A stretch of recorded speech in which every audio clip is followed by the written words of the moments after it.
Subscribe our channel. Stay till the end of the stories for more twist and turn. Comment us about what kind of stories you like to hear. My son was molested and had no justice. I am so angry. On mobile, throwaway account. Long. I've tried to post about this so many times. I change my mind and I erase what I wanted to say, or my thoughts are too jumbled to properly write down. I will start with a bit of relevant and important backstory. My son, 11 meters, has autism. In 3rd grade, he finally got the right diagnosis and I was able to pull him out of school in the middle of the school year and put him in ABA therapy. It was also around this time he began to have violent meltdowns, needing to be restrained, kicking, punching, spitting, screaming, etc., and stopped wiping as well and wearing his underwear backwards. At this point, he was not verbal. He remained in ABA 40 hours a week until they felt he was ready to return to school for the beginning of his 5th grade year. At this point, he was very verbal thanks to therapy and reading at a 2nd grade level. Now, this is where the story begins. Once I started talking to my son about going back to school, he was very upset to the point of violence. I hadn't seen in almost a year. He didn't come until I told him he would have a new teacher. After that, he was excited, but he kept talking about a particular teacher. He said a few questionable things I mentioned to his case manager. He just kept saying a particular name. This also prompted me to email the school principal and ask if he had a teacher with this name, and lo and behold, he did, for a special class, think art/gym/music.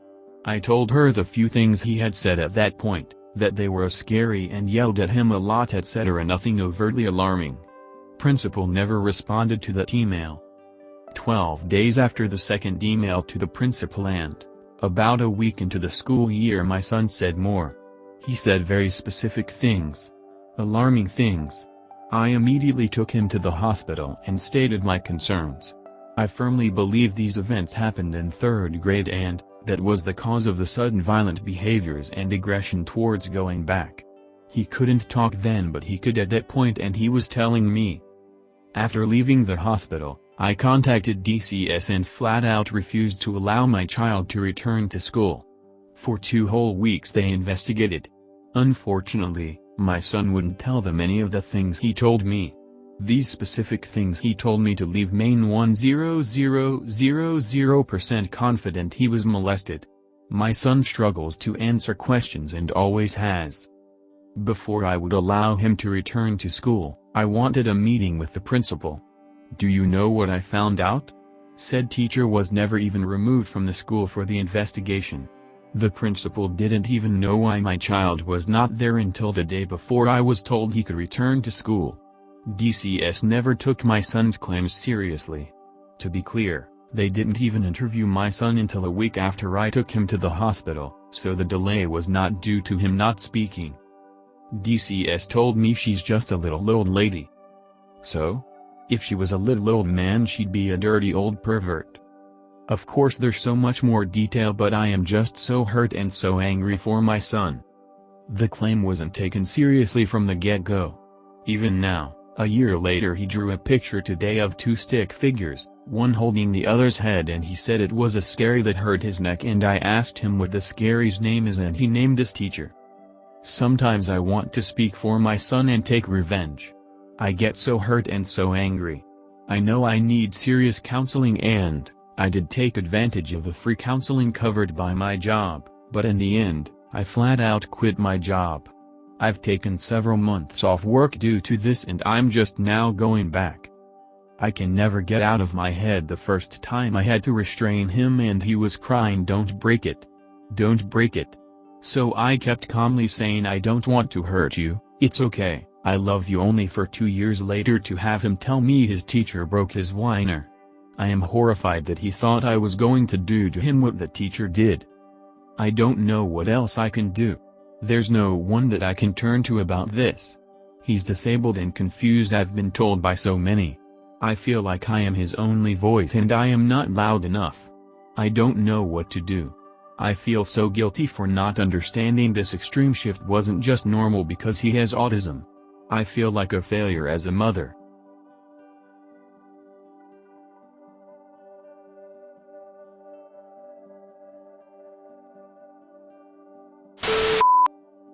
I'm sorry this happened, and you're not a failure. A similar thing happened to me when I was about 7. I took a shuttle bus to a magnet program, and doing so required me to ride with older, high school, students. I ended up getting molested, and the school system declined to tell my parents. The bus driver ended up telling them. The perpetrator never received discipline, the bus driver was forced into retirement, and I was withdrawn from the program to attend a private school, which severely lacked in opportunity. I lost years of education over it and a man lost his job. Have you investigated a civil suit? Sometimes they can be successful where criminal suits fail, and even the pressure of suing may force the school into taking action towards this person. Most importantly, don't let this go if you can help it. You're not a failure, and it wasn't your fault that this happened. But you can do your best now. You sound like a good mom, keep being in his corner.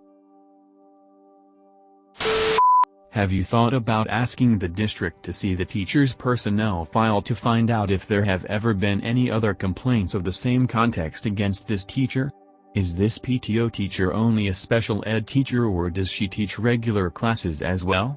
I know if it were me, I would become a fixture at that school and I would talk to every parent that I could and ask questions until finally somebody either tells you to go away or is willing to give you answers. I'm not sure if personnel files are public in my state. I think they are confidential, but now I am going to call and look into it. I'm so sorry that this has happened to your son. You are not a failure. I can tell that you're trying your best. Sadly, there isn't anything you can do if the school is like that or if your son has only told you. It definitely sounds like he could be going through PTSD. I would recommend continuing therapy and you should work with the therapist to help him heal and learn to trust again. I wish you the best of luck. Try to find a pro bono lawyer. Cold call 10 law offices. Someone will take your case. My lawyer usually tries to do a specific amount of pro bono work every month. Sadly, the system will fail you every time you reach out for help. Because of your son's condition, he's an unreliable witness. You would need to catch the abuser in the act with a digital recording. There's very little within the bounds of the law that you can do to get justice. If this happened to my family though, I know what I would do, but that is left as an exercise for the reader.